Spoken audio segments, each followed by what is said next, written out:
I did not want that song to end. Thank you all so much for being here this morning. It's always great to be together with our brothers and sisters in worship. Thank you for being here. November 15th, 2022. Almost 3 years ago exactly to the day, Ryan and Daniel and I were going to hear one of our favorite writers, favorite speakers, one of our favorite theologians give a message at a Kentucky seminary school. We were all so excited. And, we're having conversations like you do on a road trip like that with your friends, weaving in and out of different topics, having different conversations, just kind of letting the dialogue flow. And we get to the topic like three guys in a car so often do, girls.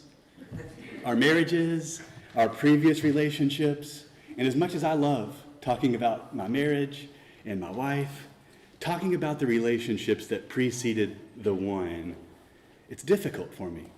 It's difficult. And not because I don't have anything to say, it's because there is so much that I would rather not speak about.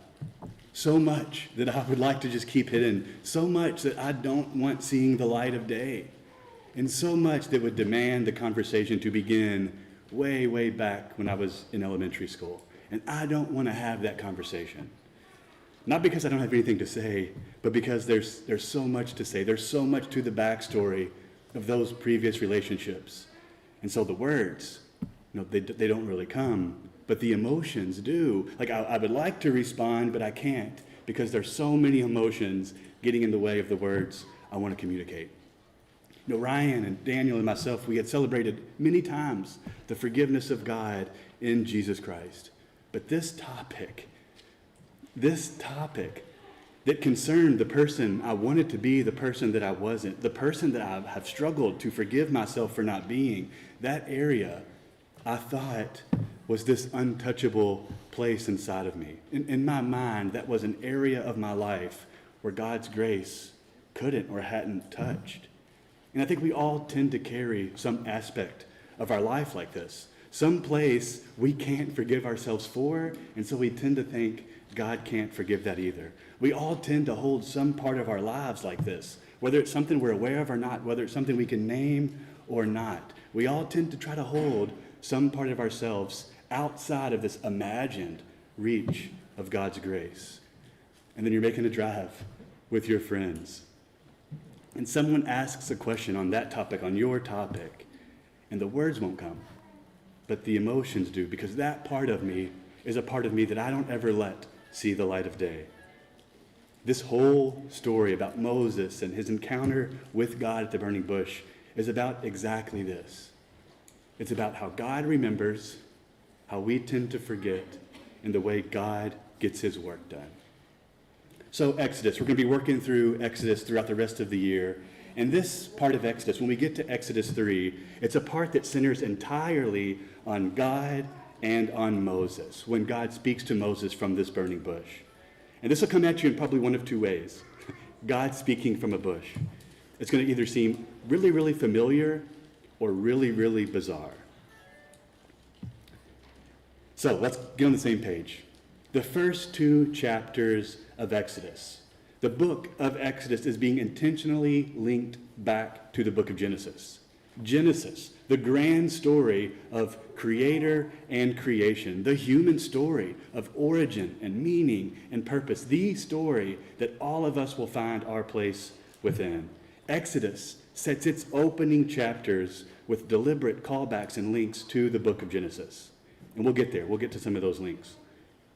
But Moses approaches this burning bush and approaches the creator God, a God who hasn't given up on his creation, a God who hasn't given up on his people and his promises. And this is a moment of hope, this Moses encountering God at the burning bush.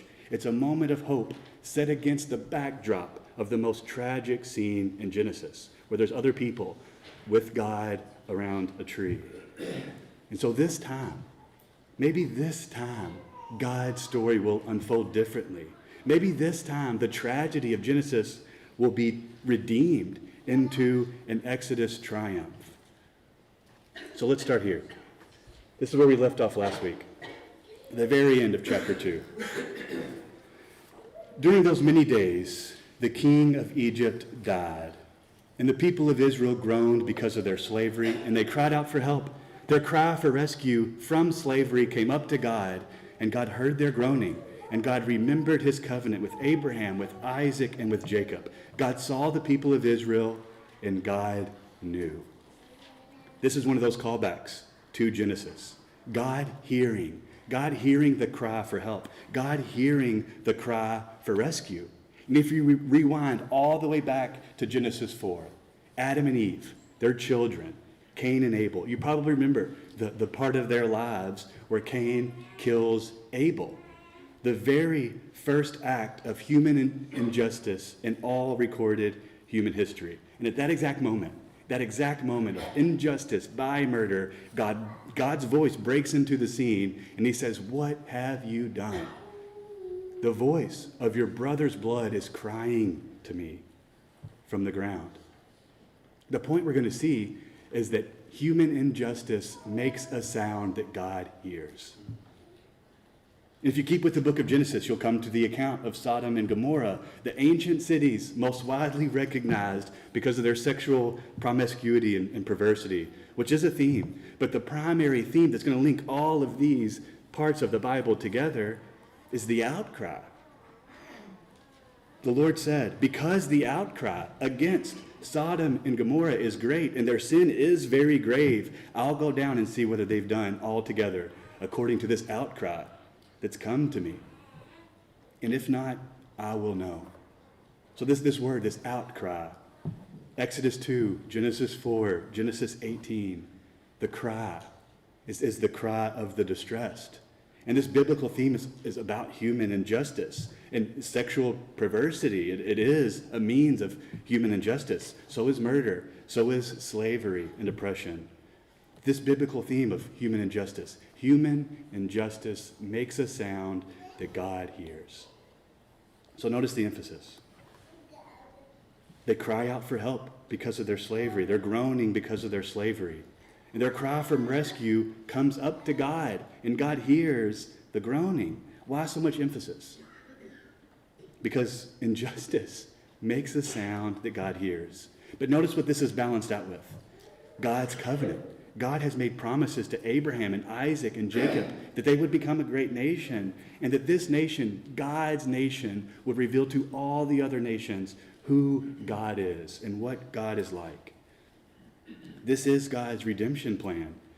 Every time a note of injustice is found in the Bible, look for the balancing note. God hears the sound of injustice, and God remembers. He remembers his covenant. He remembers his promises and his vows. So, Genesis 18, because this outcry against Sodom and Gomorrah is great and their sin is grave, I'll go down. And then Genesis 19, so it was when God destroyed those cities of the valley, God remembered. God remembered Abraham and sent Lot out of the midst of the overthrow when he overthrew those cities in which Lot lived. In the story of Hagar and Ishmael, the innocent party and all the injustices between Abraham and Sarah and Hagar, Ishmael's in the wilderness, left to death, and he's crying out. And God hears the cry of the boy, Ishmael, in the wilderness. Ishmael's name means God remembers. God remembers him. Leah and Rachel. Leah's been having children left and right. Leah's trying to deplete Rachel of everything good in her life. Even the field, the extra fruit from the field. God sees this way that Rachel's being treated. And God remembers Rachel. And Rachel bears Joseph. These memorable scenes throughout Genesis, God remembers. He remembers his covenant. He remembers his promises. God hears the cry of injustice. And God remembers. And if we kind of leave this verse off right here, the people of Israel groan because of their slavery. They cry out for help. Their cry for rescue from slavery came up to God. God heard their groaning, and God remembered. If we stop there, that's going to beg the question, did God forget? In one word, no. God doesn't need his memory jogged. God didn't forget the promises, the covenant that he had made. But to remember is to be actively intended to the thing at hand, the thing in mind. This is a sense of God's obligation, how God feels obligated to his prior commitments. For God to remember is to say, God has acted consistently and decisively in the worst of human injustice, in the worst human suffering. And so we can expect God to act in the present with a consistent way that he's acted in the past. God remembers his promises. He keeps his covenant faithfulness. He's not absent-minded. He's not distracted. When you cry out to God in the midst of these human experiences of distress, you can expect God's response. But, that response usually doesn't come in the way I imagine it would. And if my experience is anything, it hardly ever comes within the timetable that I imagine that it would. But you can expect God's response. And so Exodus 3, it begins to center on Moses, this unlikely candidate to lead the rescue, because this is how God gets his work done. This is Moses being spoken to by God from the burning bush. Exodus chapter 3, verse 1. Now Moses was keeping the flock of his father-in-law Jethro, the priest of Midian, and he led his flock to the west side of the wilderness and came to Horeb, the mountain of God. And the angel of the Lord appeared to him in a flame of fire out of the midst of a bush. He looked, and behold, the bush was burning, yet it was not consumed. And Moses said, I'll turn aside to see this great sight, why the bush is not burned. When the Lord saw that he turned aside to see, God called to him out of the bush, Moses, Moses. And he said, Here I am. Then he said, Do not come near. Take your sandals off your feet, for the place on which you are standing is holy ground. And he said, I am the God of your father, the God of Abraham, the God of Isaac, and the God of Jacob. And Moses hid his face, for he was afraid to look at God. Then the Lord said, I've surely seen the affliction of my people who are in Egypt. I've heard their cry because of their taskmasters. I know their sufferings. I've come down to deliver them out of the hand of the Egyptians and to bring them up out of that land to a good and broad land, a land flowing with milk and honey, to the place of the Canaanites, the Hittites, the Amorites, the Perizzites, the Hivites, and the Jebusites. And now behold, the cry of the people of Israel has come to me. I have seen the oppression with which the Egyptians oppress them. Come, I will send you to Pharaoh, that you may bring my people, the children of Israel, out of Egypt. This isn't Moses being told by God. This isn't God saying to Moses, oh, I just remembered something that had slipped my mind. This is God's way of letting Moses know that God is exactly the person that he's always been to his people, a God who keeps his promises. This is God inviting Moses to trust in the present moment that God is exactly the way that he's been in the past. And this is an invitation that Moses is going to find really, really difficult to accept. Because while God always remembers, we tend to forget. I don't know if you picked up on this. This is something that we kind of brought out a couple weeks ago. At some point along the way, during these hundreds of years between Joseph and Moses, God's name is not being used at the beginning of Exodus.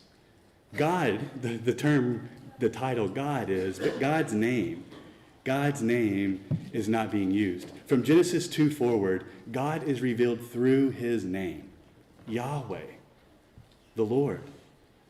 And with all of the deliberate callbacks to Genesis, keeping this Bible, the message of the Bible, a coherent message, the writer of Genesis and the writer of Exodus using the same words, the same phrases, so that we make no mistake about this. The God and the message of Genesis is the God and the message of Exodus. So Genesis 1, Exodus 1, be fruitful, multiply, fill the earth. Exodus 1, the Israelites are being fruitful, they're multiplying, they're filling the land. There's the serpent in the garden, the shrewd serpent. There's Pharaoh dealing shrewdly. The women not listening to the voice of the serpent. The tree that's not being consumed. The outcries of injustice that God hears. The covenants that God made to Abraham and Isaac and Jacob that he remembers. All the links gone through to make sure this story This book of Exodus mirrors the book of Genesis. There's one consistency that's obviously missing. That the God that he's making himself known as, the God that he's shown himself to be to Abraham, Isaac, and Jacob, he has a name attached to his person, and it's Yahweh, the Lord. It's the obvious thing missing in the opening chapters of Exodus. And it's not until this figure known as the angel of the Lord starts calling to Moses, the angel of the Lord, the angel of Yahweh. It's not until that moment in Exodus that God shifts. God shifts from God, Elohim, to the Lord, to his personal name, Yahweh. Up until this point, God becomes, we see God as a person, a personal God that I can walk with and talk with and live with. Up until that point, he's just a distant deity, a concept. Maybe you've heard rumors about him, but you don't know the person. Not personally. And this is so important. Exodus wants us to notice this personal name for God, Yahweh, the Lord. It's missing. He's God. Someone I've heard about, but not a person that I know, not a person that I've gotten close to. The names of everyone in the Bible, it's a descriptor of their character. It's the tightest possible summary of the person. And to forget God's name, to not know God's name, means you don't know what God is like.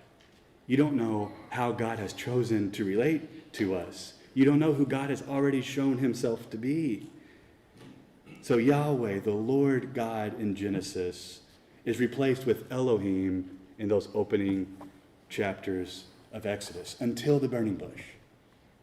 Until the burning bush. Notice this. God says, this is verse 6, Exodus 3, verse 6. I am the God, the Elohim of your father, the God of Abraham, the God of Isaac, the God of Jacob. And Moses hid his face, for he was afraid to look at God. And then the Lord said, Yahweh says.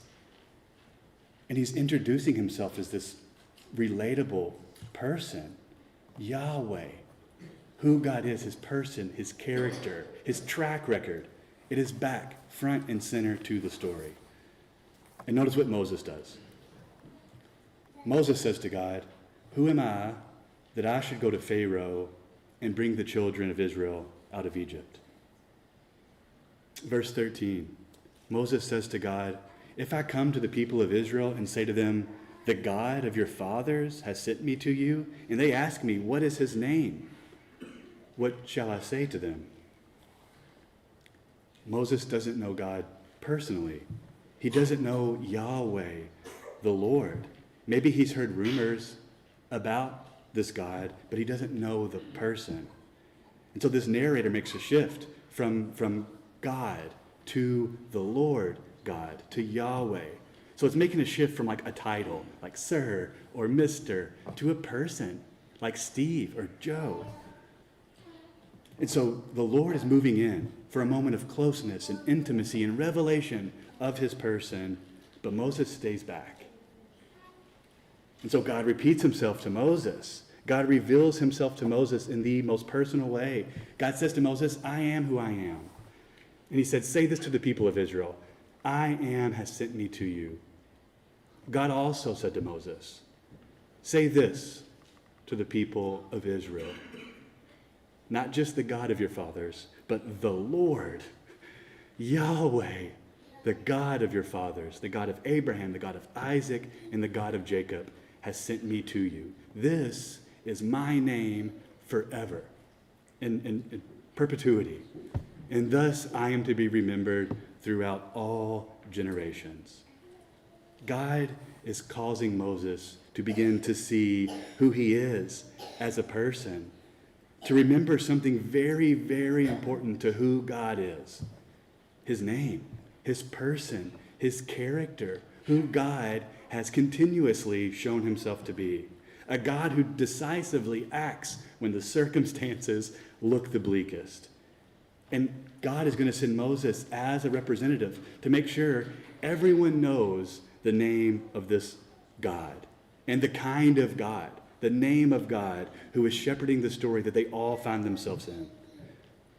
So what happened? What is it that happened in between this moment of Moses conceptualizing God as a distant deity to God moving in for this close personal revelation of his name, of his character? Well, Moses voices two questions. Two questions. Who am I and who are you? This is verse 11 and verse 13. Moses says to God, who am I? In verse 13, who are you? So I'm on the road with Ryan and Daniel, and the conversation turns to a topic that I would much rather just keep buried in the sand, a topic that I'd much rather keep covered up with these makeshift fig leaves, the topic I'm so closed off to because for so long it was an area of my life that I imagined God's grace could not touch. And there's a word for that. There's a word for this area of our life that we imagine God's grace can't reach. It's shame. Shame. Something that's very easy to feel and to know when you're experiencing, but something that's very difficult to define. Because shame wants to tell your story. It wants to write your story. It wants to get itself into your sense of identity, your sense of self. So guilt, we talked about this with the young adults last week. Guilt is I did something wrong. Shame is there's something wrong with me. Guilt is I did. Shame is I am. Shame is the Father who walked out on you without ever getting a chance to know you. And somehow, by his absence, he became the most present and the most defining person in your life, the person you never stopped living in response to. Shame is the way somebody made you trust them as a child and then minimizes your dignity or robs you of your dignity. It's a feeling that you sometimes never seem to completely shake.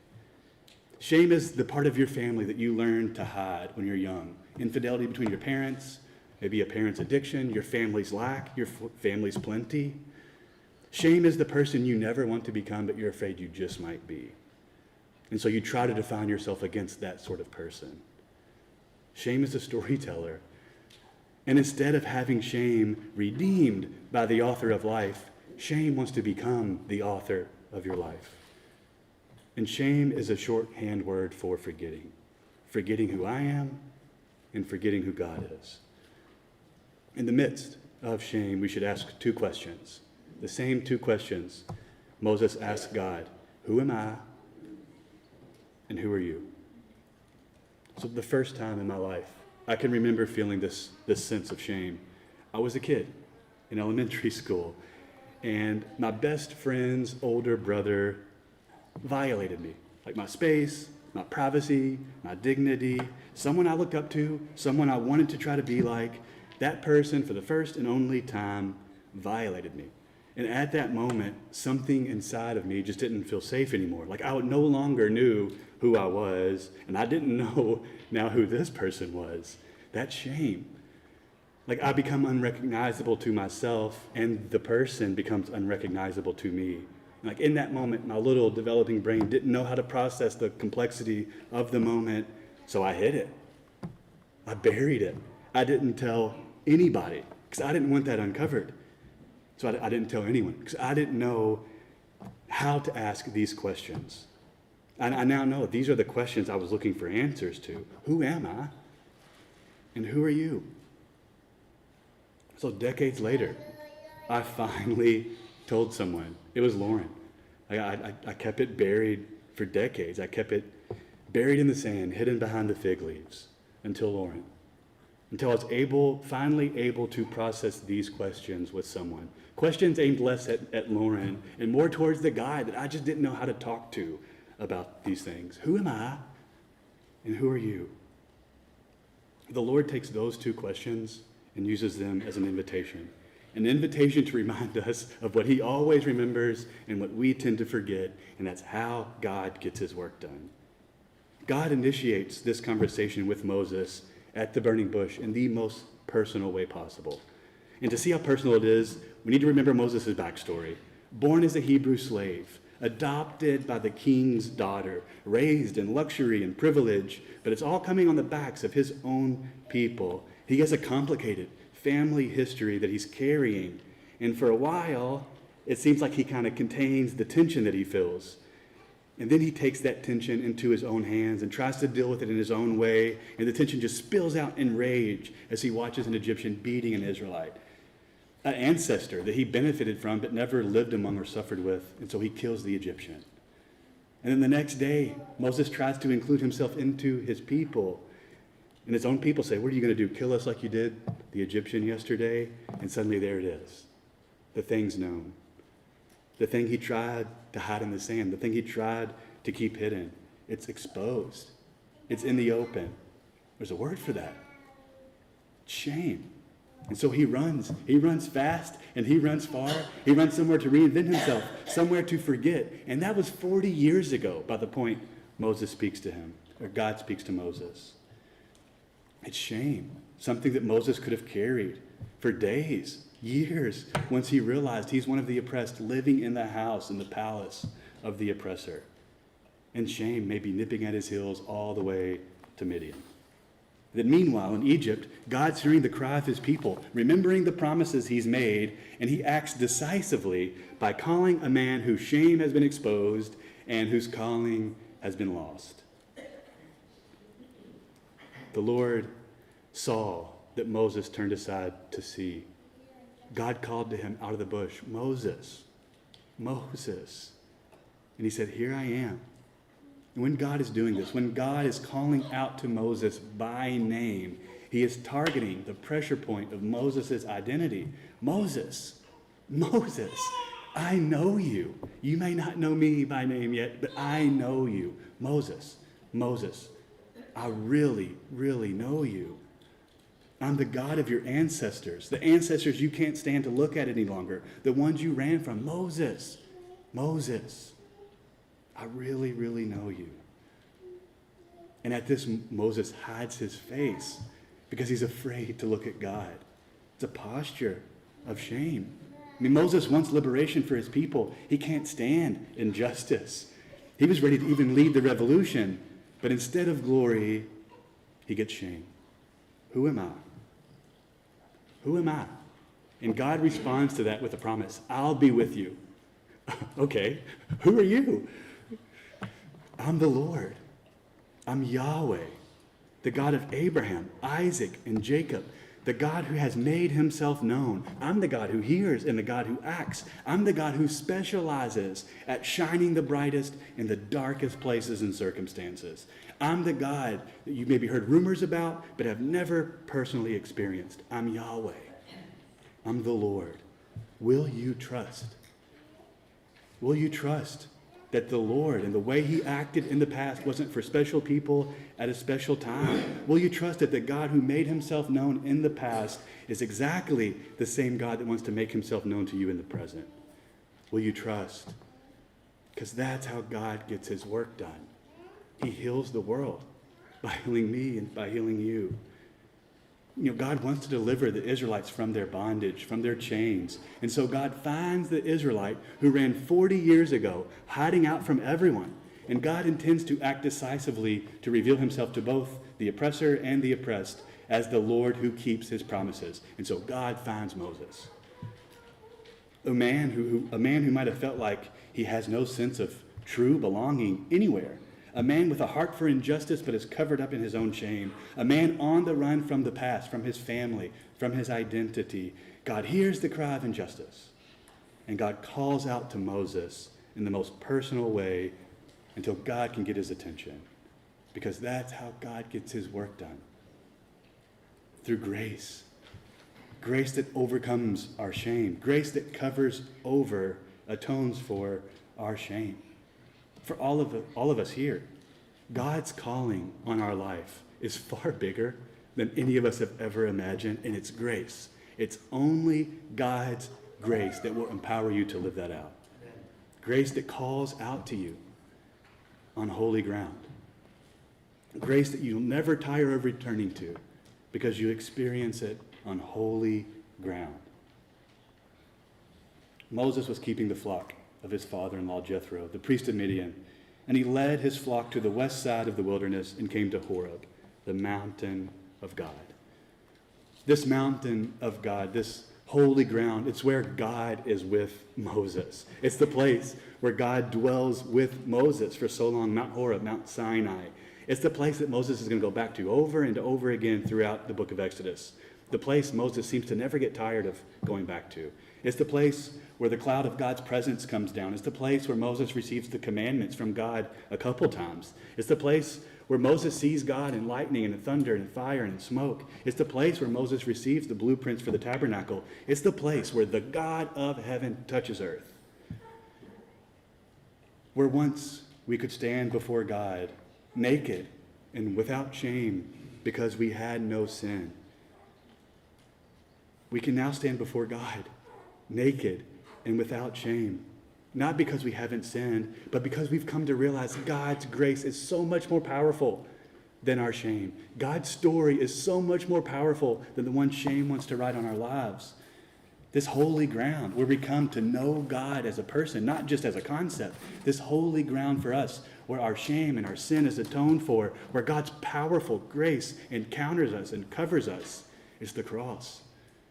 It's where Jesus most powerfully and most clearly made God known, made God relatable to us, made him a person that we can connect to. It's the place we should never get tired of returning to. It's the place that we should want to go back over and over and over again. You know, I've never told my parents about that childhood story. If this gets back to them, I'm sure my mom's going to have questions. I never told anybody until Lauren. And over the past couple weeks, I've been digging this up, uncovering this more and more with a number of you all. Because to me, this is holy ground. This is the place where God dwells among us. And there's nothing special about the dirt under the foundation. There's nothing special about the dirt that's on Mount Horeb.